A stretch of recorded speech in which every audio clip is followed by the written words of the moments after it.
používate bezplatnú verziu Nanokedu, prejdite na český Nanoked 26 a presunte sa na novú úroveň. Čo získate navyše? Samozrejme výkon, ale aj podporu najnovšieho DVG formátu, najnovšieho Windowsu, pravidelné aktualizácie, budete pracovať v modernom a spoľahlivom prostredí s výkonnými funkciami, ktoré si prispôsobíte podľa potrieb.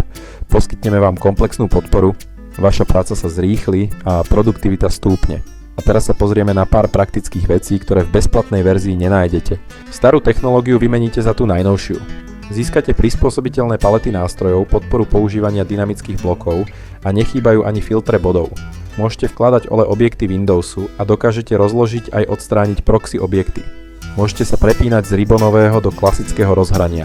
Získate aj možnosť dynamického zadávania súradníc, možnosť vytvárať si vlastné príkazy. K dispozícii je monitor systémových premenných s českým popisom a aj história Undo a Redo, a to s náhľadom krokov. K dispozícii budete mať nielen prieskumníka súborov tzv. Design Center, ale aj prieskumníka výkresu, vďaka ktorým sa vaša práca podstatne spríjemní. Nástroj pre porovnanie výkresov vám vyznačí rozdiely a eTransmit vám zabalí výkres do balíka so všetkými súvisiacimi súbormi. K dispozícii máte aj plne integrovanú PDF tlačiareň. Nechýbajú ani nástroje na importovanie a prácu s mračnami bodov. Netreba zabúdať ani na možnosti rozširovania funkčnosti.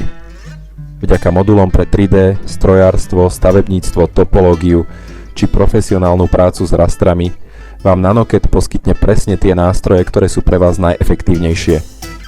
Česká verzia Nanokedu predstavuje DVŽ plne kompatibilný CAD systém, ktorý pokrie všetky vaše potreby.